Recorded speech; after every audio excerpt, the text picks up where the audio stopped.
Assalamualaikum warahmatullahi wabarakatuh. Kami dari kelompok satu dengan anggota Gwito Agung Rikiago, saya sendiri, terus ada Fikri Ramadan, Kevin Michael, dan Teguh Eka Pratama Putra. Di sini kami akan mempresentasikan pengantar ilmu filsafat. Apa itu filsafat? Filsafat itu yang dalam bahasa Inggris filosofi ini berasal dari gabungan dua kata Yunani, yaitu philo dan sophia. Kedua kata tersebut kemudian digabungkan menjadi filosofia. Kata philo sendiri memiliki arti mencintai dan sophia berarti pengetahuan atau kebijaksanaan. Sebagaimana kata tersebut didefinisikan oleh seorang filsuf Yunani yang bernama Pythagoras, filosofia merupakan bentuk kecintaan pada kebijaksanaan yang dapat membantu manusia menyelaraskan diri dengan alam semesta. Di sini ada definisi tentang filsafat. Filsafat itu sebagai ilmu yang mengkaji pertanyaan-pertanyaan umum dan asasi, misalkan pertanyaan-pertanyaan tentang eksistensi, penalaran, nilai-nilai luhur, akal budi, dan bahasa. Dan di sini ada definisi filsafat menurut KBBI, yaitu Kamus Besar Bahasa Indonesia. Filsafat diartikan sebagai pengetahuan dan penyelidikan tentang dasar dari semua yang ada, sebab, asal, dan hukumnya dengan menggunakan akal budi. Lalu ada definisi menurut para ahli. Yang pertama ada Aristoteles. Filsafat adalah ilmu pengetahuan yang meliputi kebenaran yang berisi ilmu metafisika, retorika, logika, etika, ekonomi, politik, dan estetika. Lalu ada menurut Plato. Filsafat adalah suatu ilmu yang mencoba untuk mencapai pengetahuan tentang kebenaran yang sebenar-benarnya. Objek filsafat. Objek yang pertama adalah objek material. Hal atau bahan yang diselidiki atau hal yang dijadikan sasaran penyelidikan atau segala yang dapat ada. Objek yang dikaji adalah sesuatu yang dapat dirasionalkan yang bersifat empiris dan ilmiah. Sesuatu yang ada kemudian disebutkan sebagai berikut. Yang pertama, thinkable. Hal rasional yang berdasarkan pada indrawi dalam artian selama panca indera yang bisa mengenali atau merasakan hal tersebut, maka itulah hakikat yang ada. Yang kedua, unthinkable. Sesuatu yang tidak terfikirkan oleh kita namun bisa jadi sedang atau telah dipikirkan oleh orang lain. Yang ketiga adalah untouchable. Sesuatu yang tidak pernah terfikirkan namun diyakini ada. Objek yang kedua adalah objek formal. Metode untuk memahami objek material tersebut. Hal yang dijadikan dalam objek formal merupakan objek material yang dikaji secara khusus. Sebagai contoh, terdapat penelitian tentang pohon kelapa, khususnya fungsi air kelapa. Pohon kelapa merupakan objek material, sedangkan air kelapa merupakan objek formal. Ada dua cara pemahaman dalam objek formal, yaitu yang pertama, spesifikasi, yaitu hal yang menjadi fokus kajian bukan sesuatu yang umum, melainkan sesuatu yang khusus. Yang kedua adalah perspektif, yaitu objek yang dikaji dengan sudut pandang tertentu.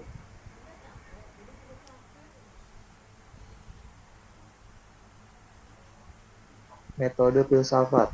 Metode filsafat adalah cara bertindak menurut sistem aturan tertentu, berdasarkan objek formal yang ditentukan menurut suatu pendapat dan pemikiran khas untuk berfilsafat.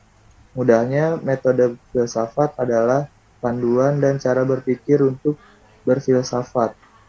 Adapun contoh-contoh metode filsafat, ada metode kritis, bersifat analisa, istilah, dan pendapat.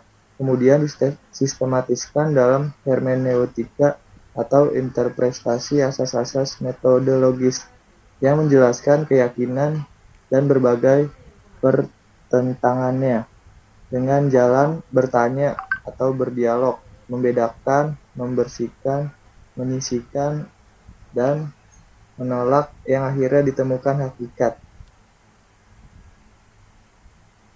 Metode intuitif. Metode ini dikatakan tidak bertumpu pada intelek dan rasionalisasi manusia, tetapi tidak bersifat anti-intelektual. Bukan berarti pula bahwa logika harus dibungkam dan rasio ditinggalkan. Tetapi metode ini mengajak kita berpikir dalam semangat untuk bisa menganalisis suatu keyakinan tanpa terjerat oleh rasio dan logika. Lalu ada metode skolastik. Metode ini bersifat sintetis deduktif.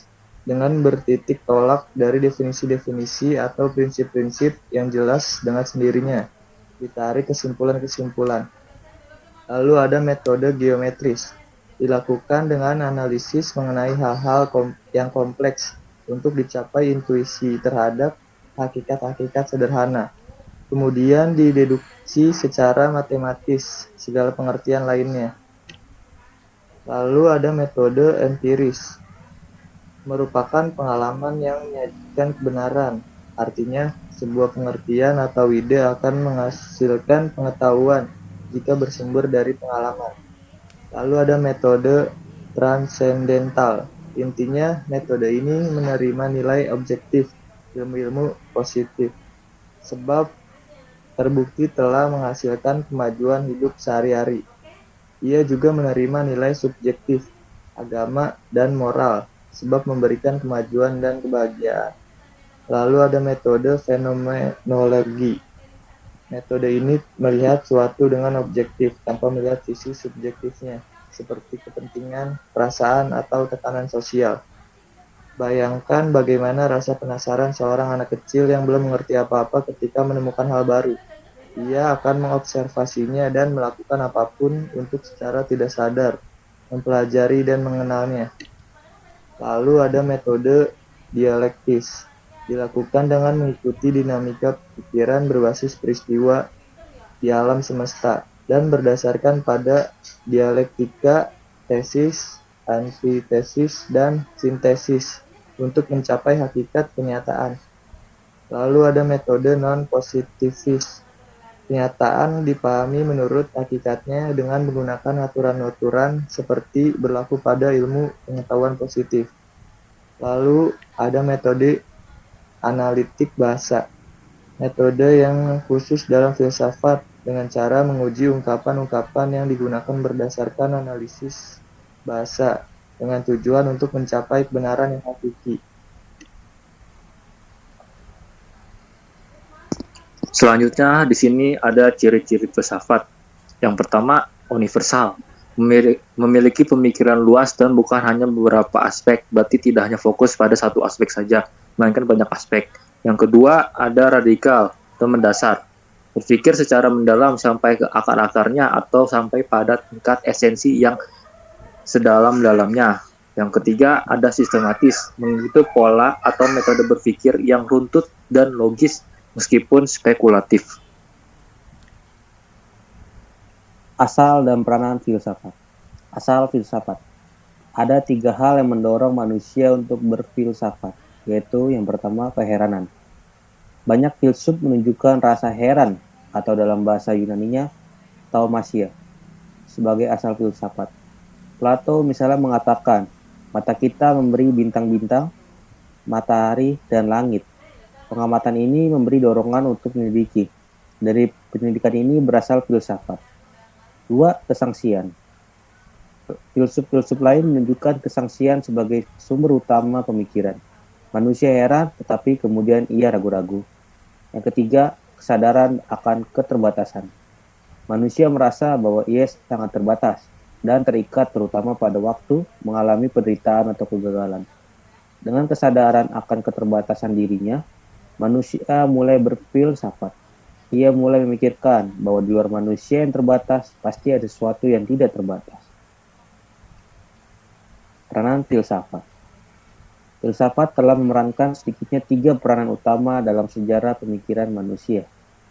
3 peranan yang telah diperankannya ialah sebagai pendobrak, pembebas, dan pembimbing.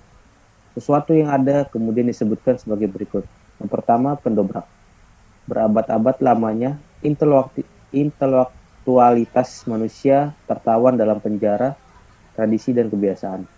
Keadaan tersebut berlangsung cukup lama. Kehadiran filsafat telah mendobrak pintu dan tembok tradisi yang begitu sakral dan selama itu tidak boleh diganggu-gugat. Kendati pendobrakan itu membutuhkan waktu yang cukup panjang dan membuktikan bahwa filsafat benar-benar telah berperan selaku pendobrak. Yang kedua, pembebas. Filsafat membebaskan manusia dari ketidaktahuan dan kebodohannya. Demikian pula, filsafat yang membebaskan manusia dari belenggu cara berpikir yang mistis dan mitis. Filsafat pun membebaskan manusia dari cara berpikir yang tidak teratur dan tidak jernih. Filsafat juga membebaskan manusia dari cara berpikir tidak kritis yang membuat manusia mudah menerima berbagai kebenaran semu yang menyesatkan. Pembimbing, sesungguhnya filsafat hanya sanggup melaksanakan peranannya selaku pembimbing. Filsafat yang membebaskan manusia dari cara berpikir yang mistis dan mitis dengan membimbing manusia untuk berpikir secara rasional. Filsafat membebaskan manusia dari cara berpikir yang picik dan dangkal dengan membimbing manusia untuk berpikir secara luas dan lebih mendalam. Ada kegunaan filsafat. Yang pertama, memberikan landasan filosofis dalam memahami berbagai konsep dan teori sesuatu disiplin ilmu dan membekali kemampuan untuk membangun teori ilmiah. Yang kedua, merefleksikan, menguji, mengkritik asumsi sehingga ilmuwan tetap bermain dalam koridor yang benar. Yang ketiga, mempertanggungjawabkan metode keilmuan secara logis dan rasional. Yang keempat, sebagai sarana pengujian penalaran ilmiah. Yang kelima, kritis terhadap aktivitas ilmu atau keilmuan. Selanjutnya ada cabang-cabang filsafat. Yang pertama ada metafisika. Metafisika adalah suatu pembahasan filsafat yang komprehensif mengenai seluruh realitas atau tentang segala sesuatu yang ada. Persoalan metafisis dibedakan menjadi 3, yaitu ontologi, kosmologi, dan antropologi. Selanjutnya ada epistemologi. Cabang filsafat yang bersangkut paut dengan teori pengetahuan. Ia menyelidiki asal mula, susunan, metode-metode, dan sahnya pengetahuan. Selanjutnya ada logika. Salah satu cabang filsafat yang berbicara mengenai aturan berpikir supaya dengan adanya aturan tersebut bisa diambil kesimpulan yang benar. Dengan kata lain, logika merupakan pengkajian yang sistematis mengenai aturan untuk menguatkan premis atau sebab tentang konklusi aturan tersebut. Selanjutnya ada etika. Cabang filsafat yang membicarakan tingkah laku atau perbuatan manusia dalam hubungannya dengan baik ataupun buruk.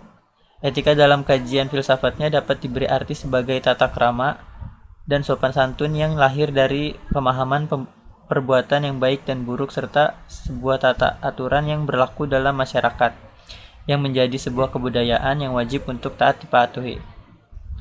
Selanjutnya ada estetika. Cabang filsafat yang membicarakan tentang keindahan. Estetika membahas hal yang berkaitan dengan refleksi kritis terhadap nilai-nilai atas suatu yang disebut indah. Estetika dibedakan ke dalam 2 bagian, yakni estetika deskriptif dan estetika normatif. Selanjutnya ada metodologi. Cabang filsafat sistematis yang membahas metode. Metode adalah salah satu cara, teknik, atau jalan yang telah dirancang dan dipakai dalam memproses pengetahuan jenis apapun. Sekian presentasi dari kelompok 1. Kurang lebihnya mohon maaf. Assalamualaikum warahmatullahi wabarakatuh.